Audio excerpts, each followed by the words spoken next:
ఉన్నటువంటి పిల్లలారా, ఆయన ఆలోచనలు ఉంటే మన జీవితాలు బాగుంటాయి. కనుక ఎంతైనా దైవికంగా మనము బాగుండాలని దేవుడే కోరుతున్నాడు, పరిశుద్ధుడైన దేవుడే చెప్తూ ఉన్నారు. కనుక అట్టి స్థితిలో మనం ఎదగాలి, లోకంలో బ్రతకనీకి జీవించాలి. కనుక కనుబాటాలు చేసుకొని నీతి నిజాయితీగా యథార్థంగా పరిశుద్ధంగా బ్రతకమని దేవుడు గొప్ప గ్రంథమైనటువంటి ఆయన గ్రంథము, దేవుని గ్రంథము, పరలోకం నుండి వచ్చినటువంటి ఈ యొక్క గ్రంథాన్ని మనము చదువుకొని ఎప్పటికప్పుడు మనలో ఉన్నటువంటి భ్రష్ట మనస్తత్వము, తుప్పుపట్టిన మన ఆలోచన విధానాన్ని, అపవాదితో కలగబోతున్న ఈ యొక్క ఆలోచన విధానం నుంచి బయటపడగలగాలి అంటే అది ఒక బైబిల్, దేవుని మాటకే ఆ శక్తి ఉంది. ఆ యొక్క బలం కూడా దేవుని మాటతోనే మనము బాగుపడే బిడ్డలం అవుతామని దేవుని గ్రంథం మనకు తెలియపరుస్తున్నది. కనుక అటు స్థితిలో మనం ఎదగమని కోరుతున్న దేవుని ఆశను కూడా మనము, దేవుని ప్రణాళికను కూడా, ఆయన చిత్తము కూడా నెరవేర్చే విధంగా ఉండాలని కోరుతున్న దేవుని ఆలోచనను మనము దేవుణ్ణి ఆయన ఆలోచన ప్రకారం బ్రతికి ఆయనను సంతోషపెట్టి మనం సంతోషంగా ఆయన సన్నిధి చేరాలని మన ఆలోచన విధంగా ఉండాలని దేవుడు కోరుతున్నాడు. చూడండి, కీర్తనల గ్రంథము 118వ అధ్యాయము 6వ వచనం మరొకసారి చదివినట్లయితే మంచిది. యెహోవా నా పక్షంలో ఉన్నాడు, నేను భయపడను, నరులు నాకేమి చేయగలరు.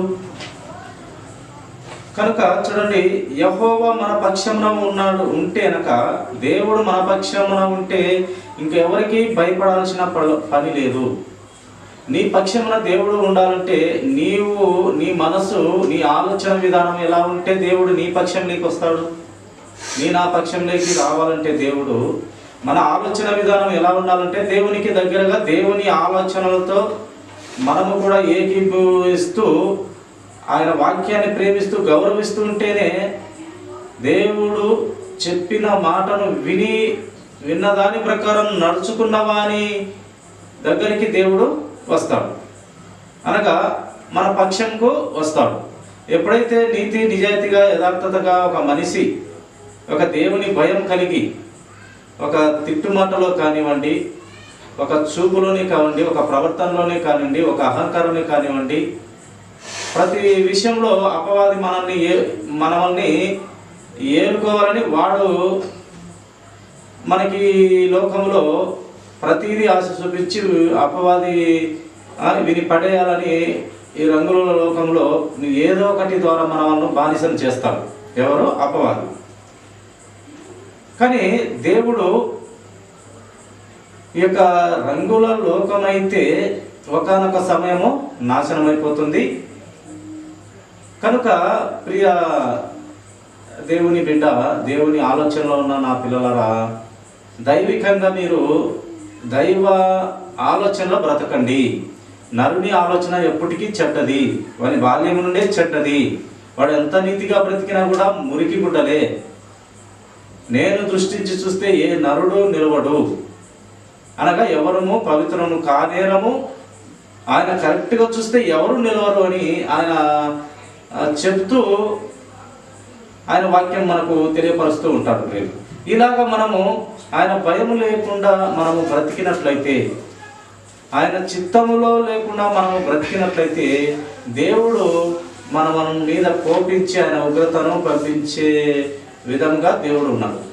అదే ఆయన మాట విన్నవారికి దేవుడు ఆశీర్వదించే బిడ్డలుగా, దీవించే బిడ్డలుగా, సంతానోత్పత్తి చేసి వంశాలను దీవించే దేవుడుగా, తరతరాలకు దీవించే దేవుడుగా, పిల్లలను చూస్తావు అంటాడు దేవుడు.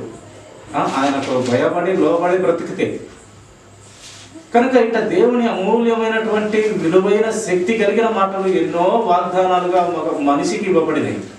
ఈ గ్రంథమంతా కూడా వాగ్దానాలు మనిషి కోసమే దేవుడు తయారు చేసి ఇచ్చినాడు. ఆయన వరంగా ఇచ్చినాడు. ఆ వరాలని మనం పొందుకొని కాపాడుకోవాలి మన ఈ లోకంలో మన భ్రష్ట జీవితానికి ప్రియులారా. అందుకే ఇక్కడ భక్తుడు చెప్తున్నాడు, యెహోవా నా పక్షంలో ఉన్నాడు, ఇంకా నేను భయపడను, నరులు ఏం చేయగలరు నన్ను.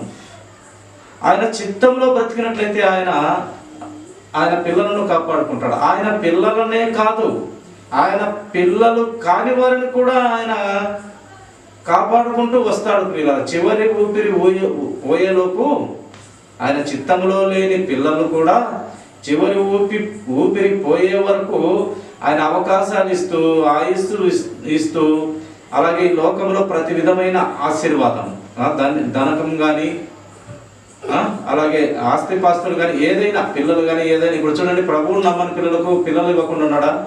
ఆస్తులు ఇవ్వకుండా ఉన్నాడా? అంతస్తులు ఇవ్వకుండా ఉన్నాడా? ప్రభువును నమ్మిన వారి కంటే నమ్మని వారికే ఎక్కువ ఆశీర్వాదం ఇచ్చినట్టుగా మనం చూస్తూ ఉంటాం. నమ్మిన వారికే ఇంకా కష్టాలు ఇవి అవి ఉంటాయి. అలాగా ఆయన పక్షపాతం లేదు ఆయనకు. నమ్మని వారికే ఇంకా అన్ని స్థితుల్లో పైన పెట్టి వాక్యం అయితే చెవిలో వేస్తూ ఉంటాడు మన యేసుక్రీస్తు ప్రభువు. చివరి ఊపిరిలో కూడా నా వైపుకు తిరగాలి నా ప్రజలు, నా పిల్లలు, నా కుమార్తెలు నా వైపుకు తిరగాలి. చివరి ఊపిరిలోనైనా తెలుసుకోవాలి సృష్టికర్తను అనే ధోరణి దేవుని ఆలోచన.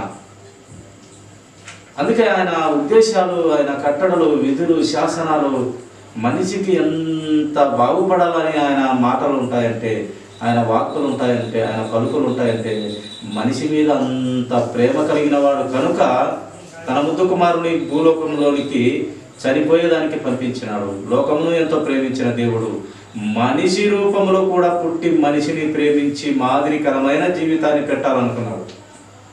ఒక మనిషి బ్రతికి చూపిస్తే వాడు ఎప్పటికైనా అపవిత్రుడే కదా అని దేవుడే మనిషిగా పుట్టి పాపం అంటించుకోకుండా బ్రతికి ఇదిలా జీవితం ఇలా బ్రతకాలని ఇవని చెప్పినాడు మన యేసుక్రీస్తు ప్రభువాడు. 2000 సంవత్సరాల కిందట ఆయన పుట్టి అద్భుతమైన బ్రతుకు బతికి పాపపు లోకంలో పుట్టి పాపాన్ని అంటించుకోకుండా బ్రతికినటువంటి వీరుడు, ధీరుడు మన యేసుక్రీస్తు ప్రభువారు. కనుక ఆయన ఆలోచన విధానము కేవలము మంచిది అంతే. దేవుని ఆలోచన విధానము మంచివారి పట్ల చెడ్డవారి పట్ల కేవలము మంచిదే, చెడ్డదనేది ఉండదు. కానీ కొంతమందికి కుటుంబాలలో పరిస్థితులను బట్టి ఆయన జ్ఞానము ఇవ్వనికో కానీ, ఆయన వైపుకు మళ్ళించుకో కానీ కొన్ని ఇరుకులు, ఇబ్బందులు, శోధనలు, ఆర్థిక సమస్యలు, లేక రోగాలు అంటాడు కదా దేవుడు. నేను రోగాలు పెట్టువాడను నేనే, ఆ రోగాలను తీసివేసేవాడను నేనే. మీ ఆయుస్సు, నరుని జీవము, ఆయుస్సు, మరణ వశములు నా చేతిలోనే ఉన్నవి. హిజ్కియా రాజుకు 15 సంవత్సరాలు పొడిగించినట్టుగా మనం చూస్తాము. ఆ సమస్తము ఆయన చేతిలోనే ఉంది.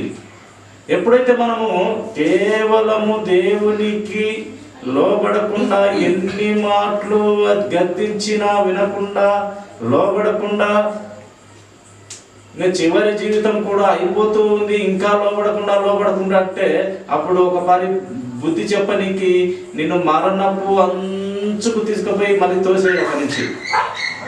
అక్కడి నుంచి అయితే తోసేయడు, మళ్ళీ అవకాశం ఇస్తాడు.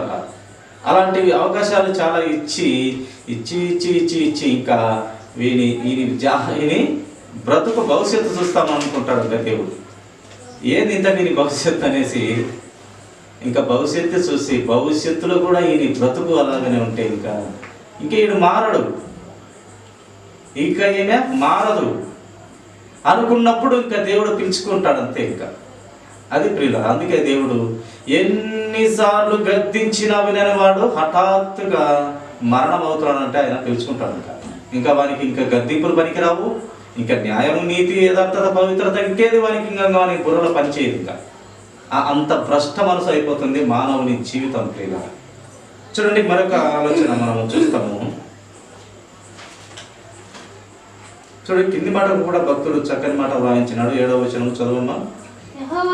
యెహోవా నా పక్షము వహించి నాకు సహకారి అయి ఉన్నాడు, నా శత్రువుల విషయమైన నా కోరిక నెరవేరుట చూచెదను.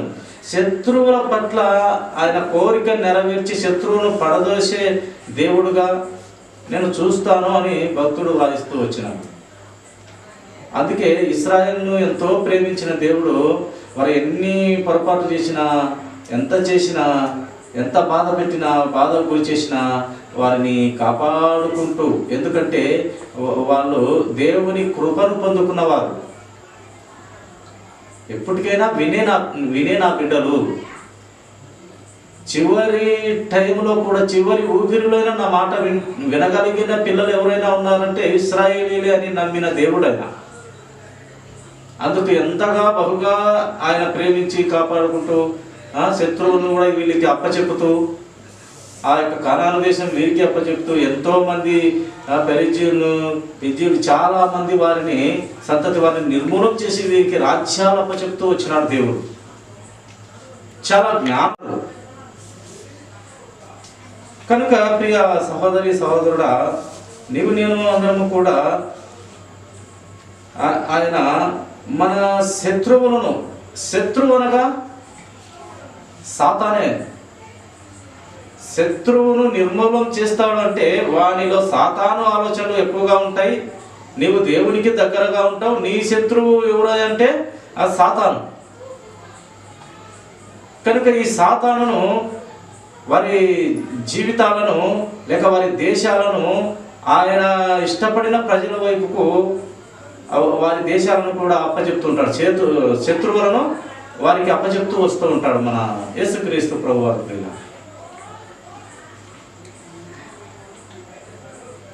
యోబు గ్రంథము 16వ అధ్యాయం 19వ వచనము మాట గమనిద్దాం. చూడండి, యోబు గ్రంథము 16వ అధ్యాయము 19వ వచనం. ఇప్పుడు నాకు సాక్షి అయిన వాడు పరలోకంలో ఉన్నాడు, నా పక్షమున సాక్ష్యం పలుకు వాడు పరమందున్నాడు. ఇక్కడ గ్రంథకర్త యోబు చెప్తూ ఉన్నాడు. ఏమని చెప్తున్నాడు? దేవుడే నాకు సాక్షి అయిన వాడు పరలోక రాజ్యంలోనే యేసు క్రీస్తుగా లేక కుమారునిగా, పరిశుద్ధాత్మగా, పరమ తండ్రిగా నాకు ఆయనే సాక్షిగా ఉన్నాడు, పరమందున్నాడు, నా పక్షంగా సాక్ష్యం కూడా పలుకుతూ ఉన్నాడు నా దేవుడు అంటున్నాడు భక్తుడు. నిజమే.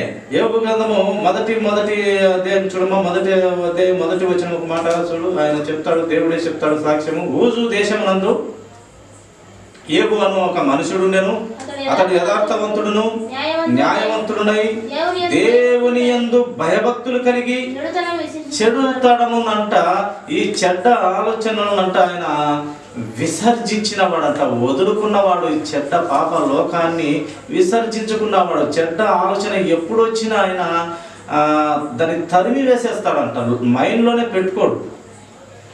అలాగే తమ పిల్లలకు కూడా ఎక్కడ వారు ఏ మాట చేతనో చూపు చేతనో పొరపాటు చేస్తాడోనని ప్రతిరోజు ఒక బలి ఇస్తూ ఉంటాడంట దేవునికి.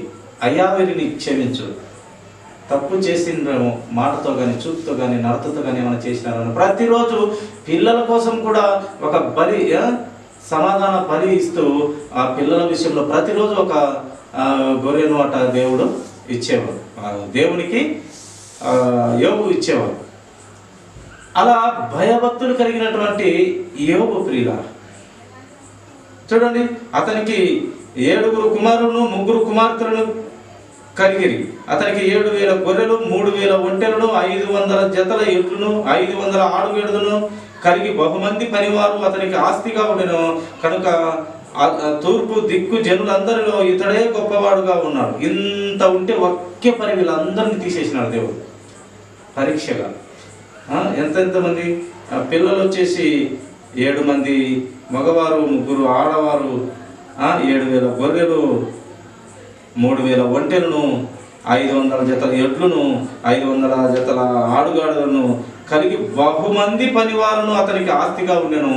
ఒక్కసారి అన్ని సమాప్తం చేసేసి ఒక రోగం పెట్టి చిల్ల పెక్కుతో గీక్కునే స్థితిలోకి తీసుకొని పోతే, భార్య అయితే దూషించి సావు అని చెప్పింది, కానీ ఆయన విశ్వాసం పోలేదు. అందుకే దేవుడు సాక్ష్యం పలుకుతున్నాడు. నాకు సాక్ష్యం పలికేవాడు పరలోక రాజ్యంలో నాకు సాక్షి అయినవాడు పరలోకంలో ఉన్నాడు, నా పక్షంలో సాక్ష్యం పలుకువాడు పరమందు ఉన్నాడని చెప్తూ ఉన్నాడు యోబు గ్రంథంలో యోబు. కనుక ప్రియులారా, మనము కూడా అట్టి సాక్ష్యం కలిగి బ్రతకనికే భక్తిని మనకు పరిచయం చేసినాడు దేవుడు. అందరి కోసం యోబు జీవితాన్ని పరిచయం చేసినాడు మనకు పరిశుద్ధాత్మ దేవుడు.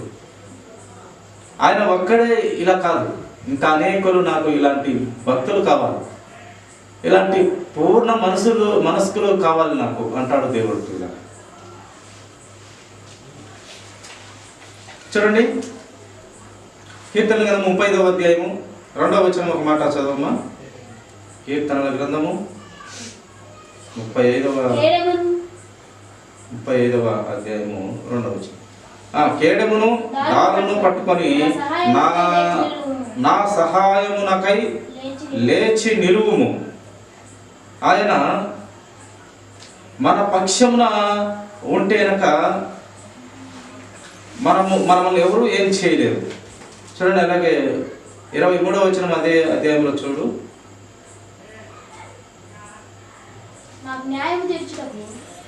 నాకు న్యాయము తీర్చుటకు మేలుకొనుము నా దేవా నా ప్రభువా, నా పక్షమున వ్యాజ్యమాడుటకు లెమ్ము. ప్రభువా, నా పక్షమున నువ్వు యుద్ధం చేయాల, వాద్యమాడాల, వాదులాటాడాల, న్యాయం తీర్చు ప్రభువా, నేను నీ బిడ్డను, నా పక్షంలో నువ్వు వాద్యమాడు ప్రభు అంటున్నాడు. నా పక్షంలో నువ్వు ఆ యుద్ధము, ఆ వాద్యములో గెలవాలి, ఆ కొట్లాటలో గెలవాలి, ఆ యుద్ధంలో గెలవాలి, ఆ ప్రణాళికలో గెలవాలి. నా పక్షంలో ఉండు ప్రభా, నేను నీ పక్షము వాడని, నేను నీ మాటను అనుసరించువాడని, నీవు నాకు ప్రతి విషయంలో తోడువండి, ప్రతి విషయంలో నన్ను నడిపించుము, నన్ను గెలిపించుము అంటున్నాడు భక్తుడు. చివరి మాట చూడండి, రోమా రాసినటువంటి పత్రిక అపోస్తలుడైన పౌలు గారు 8వ అధ్యాయము చివరి మాట చూసుకొని ముగించున్నాము. రోమీలకు రాసినటువంటి పత్రిక 8వ అధ్యాయము 31వ వచనం ఒక మాట చదివినట్లయితే మంచిది. ఎట్లుండగా ఏమందుము, దేవుడు మన పక్షమున ఉండగా మనకు విరోధి ఎవడు? దేవుడు మన పక్షమున ఉండాలంటే మనము ఎవరి పక్షమై ఉండాలి? దేవుడే మన పక్షమున ఉండాలంటే మనము ఎవరి పక్షములో ఉండాలి? ఎవరి మాట వినాలి? ఎవరి కోసం బ్రతకాలి? ఎవరిని ప్రేమించి బ్రతకాలి? మన భార్య పిల్లలను కాదు, మన ఆస్తి అంతస్తులను కాదు, ఈ లోకం అసలే కాదు. మనము దేవుని ప్రేమించే బిడ్డలముగా ఉండాలి. మొదటిగా మనము ఆయన నీతిని, ఆయన రాజ్యాన్ని వెతుకలాడే పిల్లలుగానే ఉండమని దేవుని చెప్తుంది. నీ భార్యను ప్రేమించు, నీ కొడుకు కూతురును, అక్క చెల్లెన, అన్న తమ్ముని, ఇది ఓకే, ఇది కామన్, మామూలుగానే అది జరుగుతుంది. ప్రతి వ్యక్తిని నీవు ప్రేమగానే ఉండాలని చెప్తుంది. కానీ మొదటిగా ఇవన్నీ కామను, తర్వాత విషయము. మొదటిగా నా నీతి, నా రాజ్యం వెతుకు. దేవుడు అప్పుడు నీ పక్షములో ఉంటాడు. నీ పక్షములో